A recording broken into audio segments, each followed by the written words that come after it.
Hi guys, welcome to our reflection for African Insights. I'm Khethu and this is Princess. So we're just going to be reflecting on some of the major themes that we've done this year. So I hope you guys are going to enjoy talking to us. And our takeoff point will be to reflect on what it means to Africanize or decolonize the education sector or the curriculum, whether Africanizing and decolonizing is the same concept.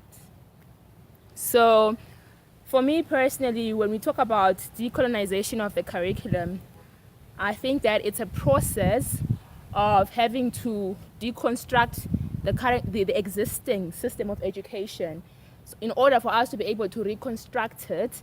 And there ought to be a process where the formerly colonized people are able to mourn their history that was distorted.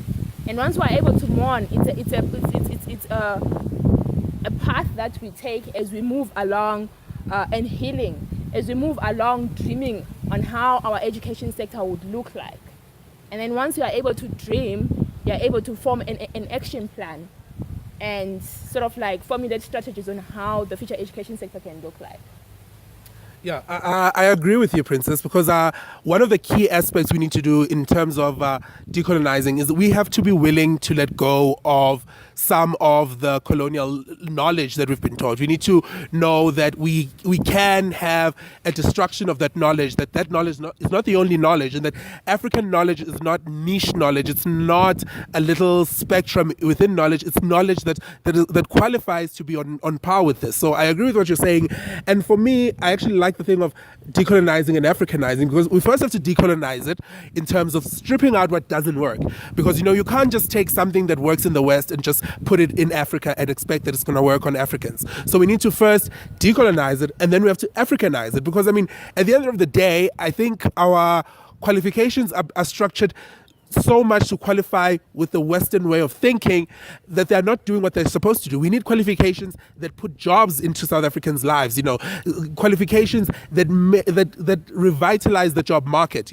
Just because, for instance, that the West puts an importance on science and maths doesn't necessarily mean that that's the only way we can generate jobs and qualifications for people. We, as Africans, we still need a lot of stuff. We still need counseling for Africans who are going into university spaces. We need to put emphasis on those qualifications. We need people who are going to teach Africans about maths, about science, about English, about language, about history. So we need more jobs that are catered towards South Africans, and we need qualifications that are able to fill that gap. Yeah, and to add on to what you say, I think we need to sort of like internationalize the experiences of African knowledge, and African people, because the fact that in the present day you hear someone saying that Africa is this rural or primitive space where people eat other people, it shows that we ought to decolonize the curriculum, and we ought to inform the world on how we as Africans live our lives in Africa, and to sort of like remove the falsified information that has been entrenched in the educational system worldwide by actually formulating an educational system for us and for the world to be able to actually critique it and be a part of it. It should be an option for someone to want to do African studies. It shouldn't be just for black students. It should be for everybody. It should be something you're proud to attain that type of education.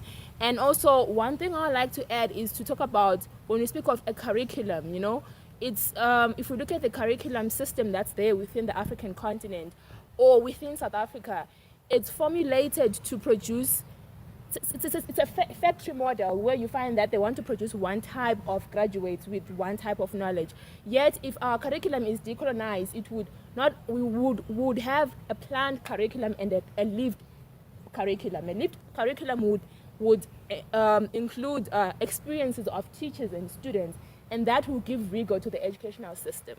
And what you're saying actually brings up a beautiful reading we had in the first week by Fanon, where he says, that he looks for humanity in the West and can't find it. He can't find it in the economics. He can't find it in the institutions. And I think that's the problem with Western education. It's supposed to separate people. When you go to Westernized schools or Model C schools, you are taught how to hate your own blackness and then how to go into your community and police this blackness and teach people how to be be better blacks. So yes, we need institutions to be humane in our country. You know, we've gone through periods of inhumanity for centuries. We need to understand that people struggle. We need to understand that people have people have social, they have economical, they have political, and they have race problems that are very endemic of the system and that need some form of intervention. Yeah, and in terms of reflecting on what we just said, in terms of the African Renaissance, decolonizing the curriculum is part of us reconstructing, reconstructing our experiences as African people and dreaming about a better Africa so that we are able to formulate a better future for our generation and the generations that are yet to come. So I think that in going forward, African countries themselves have to take the decolonization project seriously. It shouldn't be something that's just done in institutions so that they can just have conferences, write papers on it. It's supposed to be work has to be done, not just for publishing. We're supposed to see actual change within university spaces. We're supposed to see actual change within government policies. We cannot still have public schools in South Africa and private schools being rated different because of the education that's offered at a public school and a different education system that's offered at a private school. We should have good education overall, within all spaces. It shouldn't matter that you're poor or rich. We should all be able to attain good education, and we ought to define what good education is. So I think that going forward, we ought to do more, and we ought to change these policies as academics. We have to influence evidence-based policies, not just policies that are not informed by evidence, and they ought to be implemented. Yeah. Because what you're saying, Princess, actually makes me think of how we're in the third to fourth year of talking about decolonization, but we're not really decolonizing. What universities have done is what institutions usually do when their seat of power is being destabilized, in that they throw it back to you that, okay, you say you want decolonization, but what is decolonization? What do you mean by it? Instead of actually going in and changing the content. I mean, with something like African Insight, we're starting to expose students to work that they wouldn't have gone through in their undergrad years. I went through sociology, psychology, I did historical studies. I never learned about Frantz Fanon. I never learned about Thomas Sankara. I never learned about Petrus Lumumba. And these are key, pivotal black minds. We don't learn about Biko. We just know that there was Steve Biko, but we don't know what Biko's ideas were and how rich they were in terms of reinvigorating the African, in reinterpreting who we are as African, who we are as black people. And a decolonized curriculum, if I can envision one in the next 10 years, is us being a space where the white man is not scared of teaching black consciousness. He's not scared of teaching black thought, because black thought is a lived experience by black people. It shouldn't be something that creates fear within white communities or something that creates arrogance in black communities. It's something that we ought to teach because it's part of our history. And a true rainbow nation would actually have that kind of education system where it reflects everyone's experiences in the curriculum, where white kids understand why there is black consciousness and why black people have to be conscious. So once we start having those straightforward conversations where people stop fearing that by teaching black consciousness we want to eradicate white people, once we're able to move away from fear of these systems and educational systems, I think as a continent, as African countries, would have transcended so much, really. So, yeah. So, actually, I like where you're going, Princess, because it brings me to my point of what we need to do in terms of the content. And I agree with you. We need to have people who can teach African history. The way that the history that we are taught about about South Africa is so watered down. It's ridiculous. Yeah. Like, I remember in my primary school, they made us write a letter to Paul Kruger, thanking him for founding Paul Petersburg, the town that I'm from. And I look back at it, I'm like, so I had to write a letter to an old racist white man thanking him post 1996, the fact that the school thought that that was something I should be doing, instead of writing a letter to thank Nelson Mandela, to thank O.R. Tambo, to thank Walter Sisulu, that really you are going to ask me to write a letter to people who are the reason for our enslavement. Yes. So, I mean, in terms of content, what else can we add except for history? I think we can, in terms of science, I mean, we ought to do studies there where we question some of the things that have been scientifically discovered or written about black people, black experiences. Like when you take, what's her name? Sarah Baartman.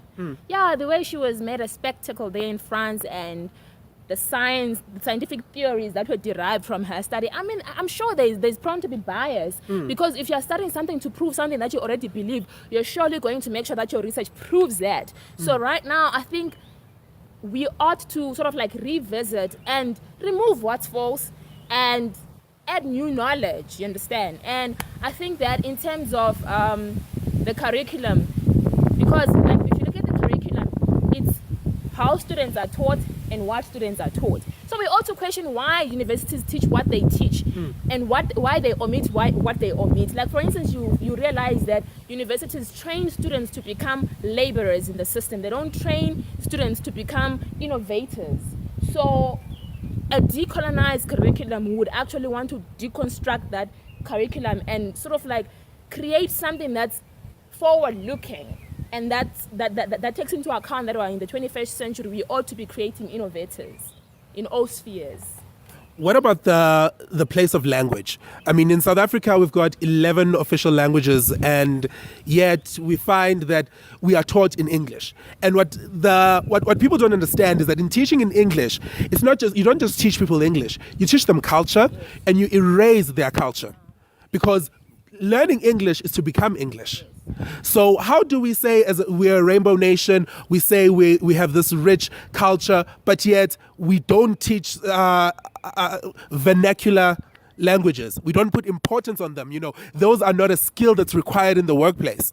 Listen, I think that mourning process that I spoke about when I said a decolonized curriculum is about having that mourning process where we acknowledge that, a big part of our history was erased from us, our identities, our languages. So in us going back to rediscover ourselves, we ought to promote our languages, teaching our languages, internationalize our languages, show importance and economic importance of saying, wow, make Zulu international. For people who want to invest in South Africa, to learn, make it a prerequisite for them to learn a local language. I mean, you can't come and do business and get money out of this country, but you cannot even speak the local language. So we ought to invest in ourselves as a people, really. So I think that's how we can move forward. And we need to do away with this thing of that we owe anyone perfect English. Like, when you see how students in classes, students who come to university, they don't engage in the classes. A lot of students who come from the rural area because they're afraid of being laughed at for their accent, not just for the content, but of how they say it, because you have these students who come from the Model C and the private schools, and they just talk a lot of hyperfaluted. See, that's the violence of an undecolonized education system. It makes you fear to learn.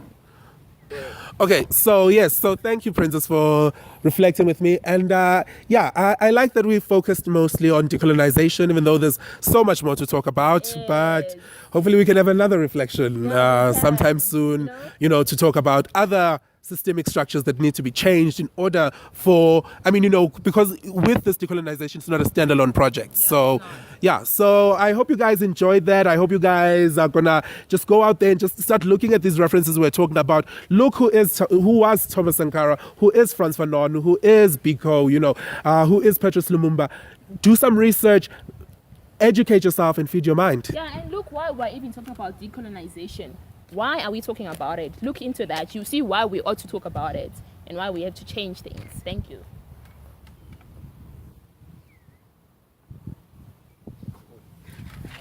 Awesome. Guys,